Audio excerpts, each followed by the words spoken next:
E não achar que o que é diferente daquilo que você pensa, daquilo que você faz é errado. Não existe certo ou errado no futebol, existem estilos diferentes, técnicas diferentes, culturas diferentes, né? Olá a todos vocês que nos assistem aqui em mais um Tabelando. Estamos recebendo hoje o professor Luciano Júnior, preparador de goleiros do Esporte Clube Vitória.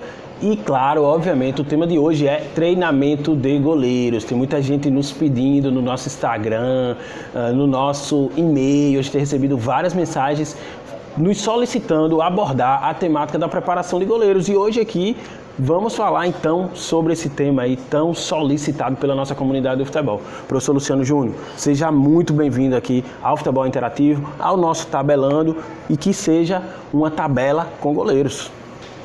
Então, é um prazer estar falando com vocês, falando com todos que acompanham o Futebol Interativo, o Tabelando.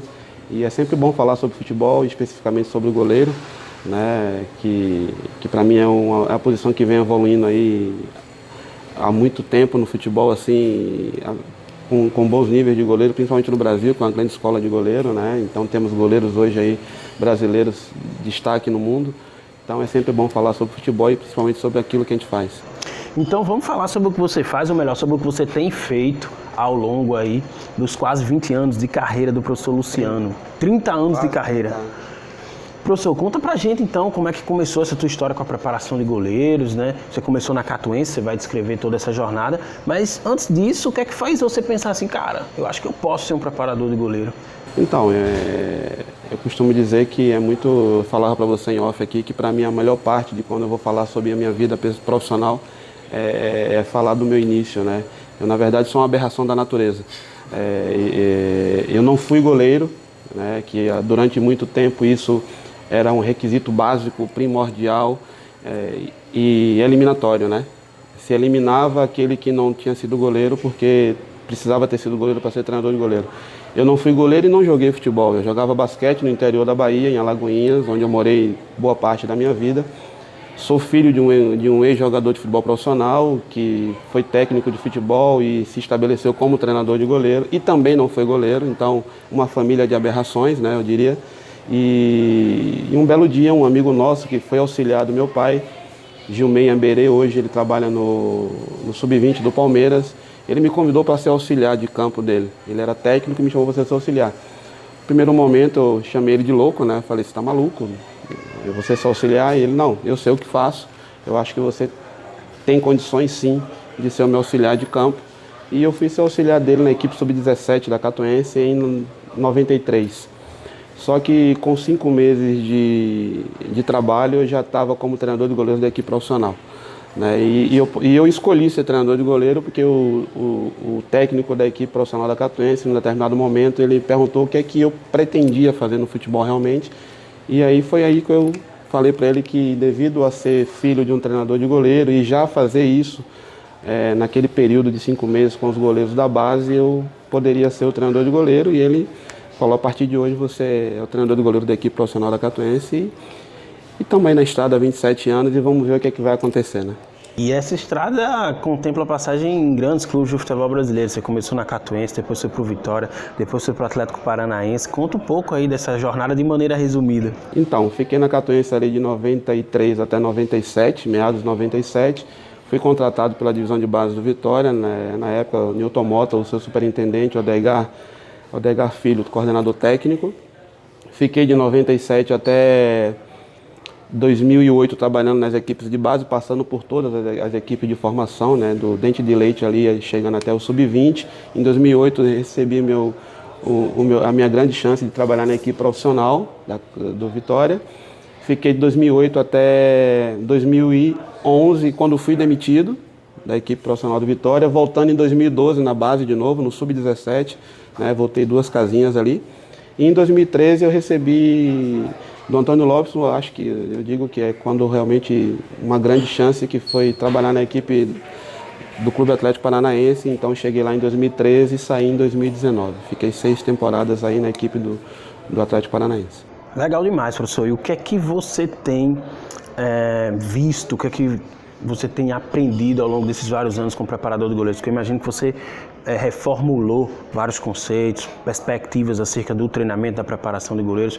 O que é que você destacaria como principais mudanças que ocorreram ao longo aí desses quase 30 anos de futebol no que diz respeito a treinamento de goleiros? Eu acho que não, o treinamento de goleiro, ele no Brasil, ele vem evoluindo, ele é em total evolução, como o futebol pede e exige, né? Eu me lembro que quando eu comecei a trabalhar com treinamento de goleiro, eu sou da época em que se fazia 10 repetições por série. Hoje eu faço 2 repetições por série, 4 no máximo, porque a gente entende que a partir de um determinado momento você já não está mais treinando o atleta, você está fadigando ele já não consegue fazer a atividade no melhor nível técnico, né, que é o que a gente precisa. Então eu acho que esse é um dos avanços, né, os profissionais estão se aperfeiçoando cada vez mais, né, estudando mais, tendo acesso a conteúdos mais específicos. Ainda no Brasil, eu falava com você em off em outro momento em que eu acho que no Brasil a gente peca muito ainda por não termos material didático ainda em maior quantidade, né? Se vê muito hoje em redes sociais dos preparadores de goleiro, né? Instagram, Twitter, LinkedIn, a gente vê algum material, assim, vídeo gravado, mas eu gostaria de ver um material mais, assim, DVDs sendo confeccionados, assim, para o público, né? Direcionado para o goleiro, né? Que seria uma coisa bem interessante.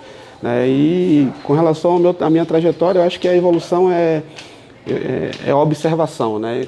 Trabalhando na base do Vitória, eu tive a oportunidade de viajar para a Europa e tive contato com várias escolas, escola italiana, espanhola, inglesa, alemã, e a gente trocava ideia ali na medida do possível com profissionais da área de outros países, e a gente analisava os goleiros, analisava algum material que a gente trazia de fora, né? Então ali a gente foi pautando o nosso trabalho, formatando a nossa mente ali para o trabalho, direcionando para aquilo que a gente entendia, que a gente necessitava, e assim foi se dando a evolução. Perfeito, professor. E durante esse processo de evolução, você comentava que você foi confrontado com diferentes escolas, né? Você citava, por exemplo, o caso do Viafra, ex-goleiro do Vitória, que vem de uma outra escola, de um outro país, e que te trouxe te apresentou uma forma diferente de pensar sobre o treinamento de goleiros. Conta pra gente, por exemplo, como que isso acontece na prática, né? Como é que você debate com os seus goleiros, como é que você debate com outros profissionais, e a partir daquilo ali vocês criam diferentes protocolos de treinamento, vocês desenvolvem uma forma de pensar o jogo que é diferente. Aliás, foi exatamente isso que você destacou, né?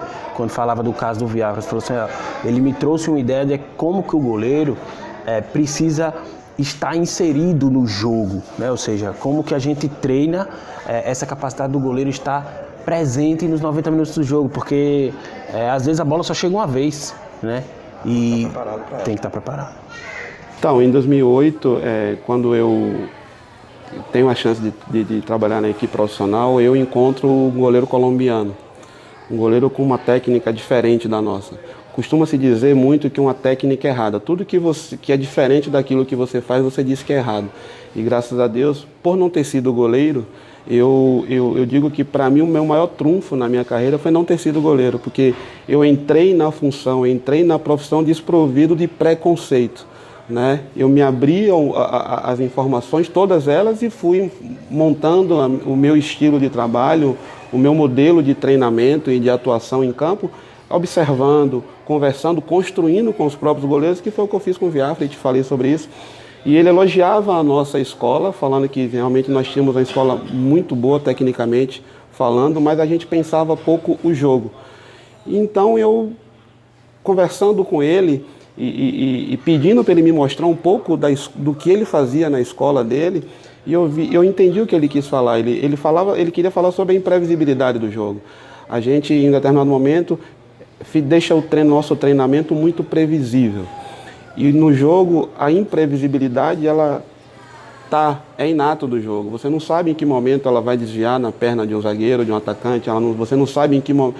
A bola, que a cada nova temporada, as bolas vêm mais difíceis para o goleiro, vêm mais leve, mais lisa, justamente para aumentar a quantidade de gols, que a média de gols, em determinado momento, caiu. Então, se a média de gols cai, a alegria do futebol cai. Então, a cada dia que passa, está ficando mais difícil para os goleiros, né? Então, é a bola que dificulta às vezes, é um gramado ruim que às vezes a bola desvia num buraco. Então, você tem que criar essa imprevisibilidade. E a escola dele já fazia isso com ele e ele me passa isso. E foi a partir daí que, graças a Deus, eu agradeço muito a ele, sempre que falo com ele, eu agradeço a ele que a minha mente se voltou para a imprevisibilidade do jogo. Então hoje eu estava te falando que hoje eu analiso os gols que a gente toma, eu analiso, eu não vou dormir no domingo sem assistir os gols do Fantástico, porque dali, de como aconteceu o gol com determinado goleiro, pauto o meu treinamento da semana. Não deixando de fazer a nossa parte técnica, que é o que fez o goleiro brasileiro ser um dos melhores goleiros do mundo, que é a parte técnica, mas pensando na imprevisibilidade do jogo, naquilo que pode acontecer. E a gente tem que fazer o nosso goleiro pensar mais rapidamente, estar preparado para a situação de imprevisibilidade que possa acontecer no jogo. Show de bola, professor.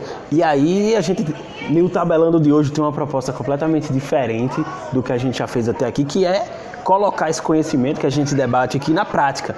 Então, de maneira muito rápida e superficial, mas na prática, vamos colocar alguns dos principais conceitos ali da formação de um goleiro. Por exemplo, como que o goleiro faz o encaixe, como que ele encaixa a bola, algo que a gente possa transmitir de maneira clara e muito pragmática para quem nos acompanha. Professor Luciano Bimbo, fica à vontade. Esse é um momento interessante do futebol, né? Um ex-não goleiro ensinando sobre fundamento. Então a empunhadura, né, punho, para quem conhece de punho, encaixe alto, é o que a gente sempre pedia na formação e ainda pede, porque eu entendo que o goleiro ele está sempre em formação, tem sempre alguma coisa para aprender, é você ocupar o máximo do espaço da bola aqui, tá? O máximo que você puder ter contato na superfície da bola, tá? Sem espaço entre a palma da mão e a bola, né? Os polegares aqui estão aqui quase juntos, mas não podem montar, né? Um dedo no outro não pode montar, tem que ter um espaço, não muito espaço, porque a bola pode passar, né? Aqui entre os dedos. Os cotovelos acompanham aqui, não podem estar abertos porque atrapalha um pouco na empunhadura. Aqui tem que estar aqui alinhado com os seus ombros, né? E firmeza, né? Eu costumo brincar com os atletas dizendo que a mão aqui nesse caso funciona como a moldura e a bola é a tela, né? Se você tiver uma moldura maior do que a tela vai ficar solta, vai cair. Então o que a gente entende é uma moldura bem justinha com a tela, tá? A grosso modo, uma coisa simples aqui, só para a gente brincar um pouquinho com a bola.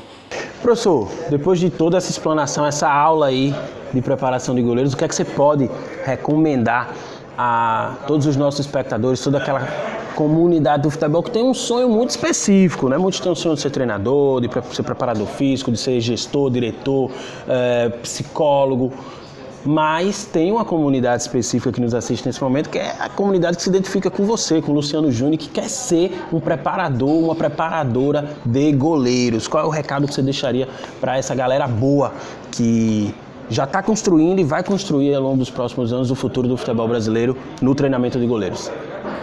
Bom, o recado começa com acreditar nos seus sonhos, né, e buscar alcançar os seus objetivos. Estar aberto para o novo, né, livre dos preconceitos, que é o que eu falei, que a minha carreira, graças a Deus, aconteceu porque as pessoas acreditaram no meu potencial, eu acreditei no meu potencial e busquei os meus sonhos e busco até hoje. Ainda tenho muito para alcançar, né? Apesar de ter 47 anos de idade, ainda estou novo, porque eu acho que a idade está na cabeça, né? E não achar que o que é diferente daquilo que você pensa, daquilo que você faz é errado. Não existe certo ou errado no futebol, existem estilos diferentes, técnicas diferentes, culturas diferentes, né? Então, assim, só o fato de estar no Brasil já nos deixa numa posição muito privilegiada, né? O Brasil é o melhor futebol do mundo, ainda é, né? Graças a Deus a gente está reformulando aí os pensamentos, aí, reformulando a nossa cabeça, né? E as coisas tendem a ficar ainda melhor e confie no sonho de vocês, corram atrás, acompanhem Futebol Interativo, né? Parabéns pelo trabalho, né? Foi um prazer realmente participar com vocês aqui. Deixo um abraço para todos, desejo sorte. Aqueles que quiserem me acompanhar lá na rede social, me procurem em @LucianoJúnior_oficial. E lá também tem um pouquinho do meu dia a dia, do nosso trabalho ali no campo com os goleiros, um pouco da minha história, velho. Obrigado, professor. Uma satisfação recebê-lo aqui no Tabelando e a gente se encontra no próximo Tabelando.